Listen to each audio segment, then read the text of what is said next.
Welcome to Amazing World Channel. Same time, same place, same speech.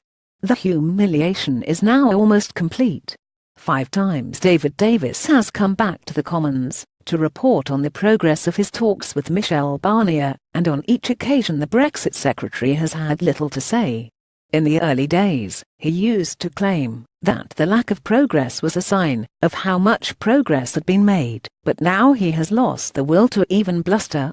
The former SAS man has barely got the strength to fight his way out of a paper bag. Throughout his 5-minute statement, Davis could barely bring himself to raise his eyes towards the opposition benches. The contempt he could have taken. But it was the pity that got him every time. Some important steps had been made, he said in a barely audible mumble. He couldn't say exactly what they were, but they had been made. The negotiations were being conducted in a good spirit. As in, no one had actually walked out yet. But he was reaching the limits of what was possible. Realizing Davis was on the verge of mental and physical disintegration, the shadow Brexit secretary, Keir Starmer, chose his words carefully. He didn't want to finish Davis off for good, but neither could he afford to let him off the hook entirely. Rather, he acted as a therapist. He understood Davis's pain, but he had to be aware that it was he who had agreed to the sequencing of the talks, so he could hardly blame the EU for sticking to it.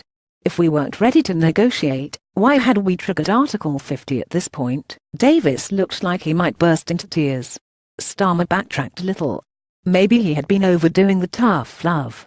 Yes, there had been some acceleration since the Prime Minister's Florence speech. From 2 miles per hour to 4 miles per hour. And that was to be applauded. It really was. But now was the time to aim just a little higher.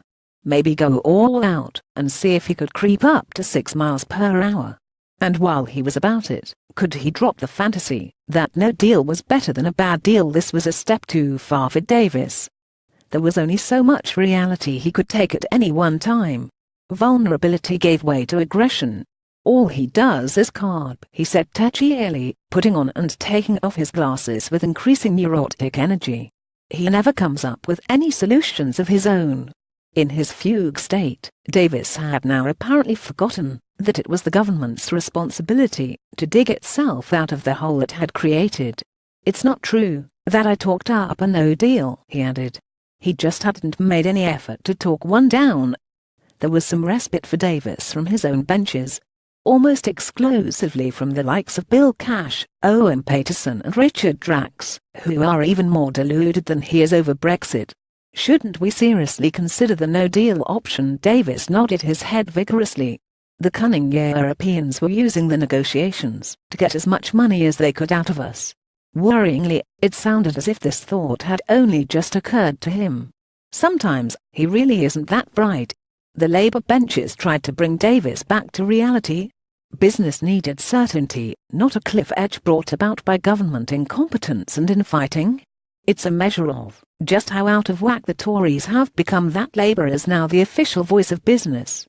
Several MPs quoted key reports that had just been published on the damaging effects of Brexit on the economy. Fake news, Davis screamed. He was sick to death of so-called experts in the pay of the Russians and the EU talking down the British economy. The economy was actually in a far better state now than it had been at any time since lunchtime the day before. So what if inflation was rising at 3%? La. Everything was going to be just fine. Trust him. Even a no deal wouldn't be so bad once everyone had gone broke. Things could only get better. And besides, it was even possible that the EU Council might surprise everyone by agreeing to progress the talks on Friday. Though highly unlikely, if it had spent the last 45 minutes listening to him slagging it off. There wasn't anything more to be said after that mini rant, so the session ended earlier than expected. In any case, it was time for Davis to take his medication. The men in white coats were ready and waiting.